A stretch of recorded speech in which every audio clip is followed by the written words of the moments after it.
Tata গোষ্ঠীর সহায়তায় যৌথভাবে ত্রিপুরায় ১৯টি আইটিআইতে আগামী ৫ বছর প্রশিক্ষণের আমূল পরিবর্তনের সিদ্ধান্ত নিয়েছে রাজ্য সরকার।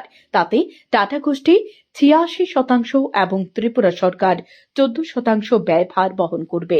এক্ষেত্রে ত্রিপুরার আইটিআইয়ের প্রশিক্ষণের পরিকাঠামো বৃদ্ধিতে ৫৭০ কোটি ৪০ লক্ষ টাকা বিনিয়োগ করবে। রাজ্য সরকার নাবার্ড থেকে ঋণ নিয়ে ১২১ কোটি ৮৭ লক্ষ টাকা খরচের সিদ্ধান্ত নিয়েছে।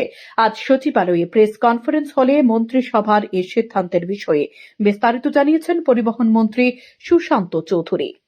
তাঁর দাবি, খুব শীঘ্রই টাটা টেকনোলজির সাথে ত্রিপুরা সরকার মৌস্বাক্ষর করবে। এদিকে সাংবাদিক সম্মেলনে শ্রী চৌধুরী বলেন, প্রধানমন্ত্রী নরেন্দ্র মোদী সারা দেশে স্টার্ট আপ কোম্পানি ডাক দিয়েছে, তাতে প্রযুক্তিগত দিক দিয়ে দক্ষতার প্রয়োজন রয়েছে, কিন্তু ত্রিপুরায় আইটিআই কলেজকে পরিকাঠামোর দিক দিয়ে আরও উন্নত করার প্রয়োজন রয়েছে।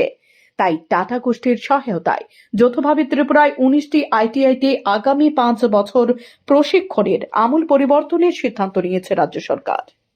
সেই টাটা টেকনোলজির সঙ্গে রাজ্য সরকার নমিনেশন বেসিস আমাদের রাজ্যের যতগুলো আইটিআই রয়েছে, ইন্ডাস্ট্রিয়াল ট্রেনিং ইনস্টিটিউট ১৯টা রয়েছে, 19, প্রত্যেকটা ইনস্টিটিউটে টাটা টেকনোলজির সঙ্গে কোলাবোরেশনের মাধ্যমে ওই আইটিআই এর মধ্যে আগামী ৫ বছর বিভিন্ন ধরনের প্রশিক্ষণের যে আমাদের বর্তমান যে সাবজেক্টগুলো রয়েছে, যে ভোকেশনাল ট্রেনিং যে আমাদের প্রদান করা হয়, তার একটা ব্যাপক আমূল পরিবর্তন করার সিদ্ধান্ত সেখানে গ্রহণ করা হয়েছে।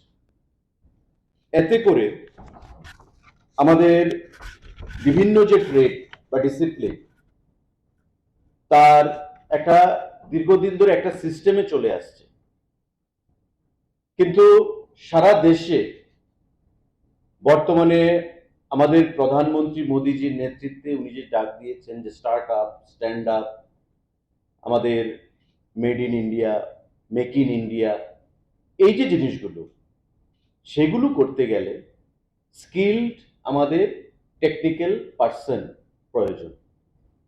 যে আমাদের ত্রিপুরা রাজ্যে গতানুগতিক যে দীর্ঘদিন ধরে যে ট্রেডগুলো, যে ডিসিপ্লিনগুলো আমাদের চলছে আইটিআই গুলোতে, ১৯টি আইটিআই, তাতে দেখা যাচ্ছে সেখান থেকে বেরিয়ে এসে না আমাদের ছেলেরা নিজের পায়ে দাঁড়াতে পারছে, কিছু স্টার্ট আপ করতে পারছে না, বাইরের কোনো কোম্পানি তাদেরকে সেখানে প্লেসমেন্ট বা কাজের জন্য তাদেরকে ডাকছে।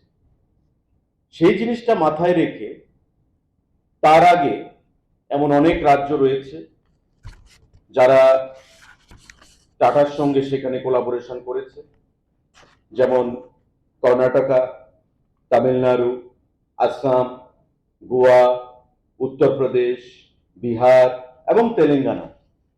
এই রাজ্যগুলো নমিনেশন বেসিস টাটা টেকনোলজির সঙ্গে জয়েন্টলি কোলাবোরেশন করেছে, যাতে তাদের রাজ্যের যে আইটিআই গুলো রয়েছে সেই আইটিআই গুলোতে টাটা ইনভেস্ট করবে এবং রাজ্য সরকারেরও একটা শেয়ার থাকবে ইনভেস্টমেন্টে।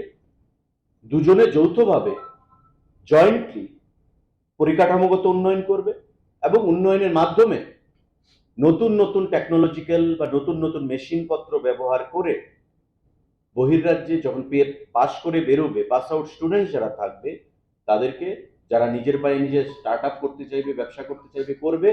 আর একটা বিশাল অংশের ছাত্রছাত্রীরা যারা পাস আউট হবে তাদেরকে বাইরে প্লেসমেন্টে সাহায্য করবে।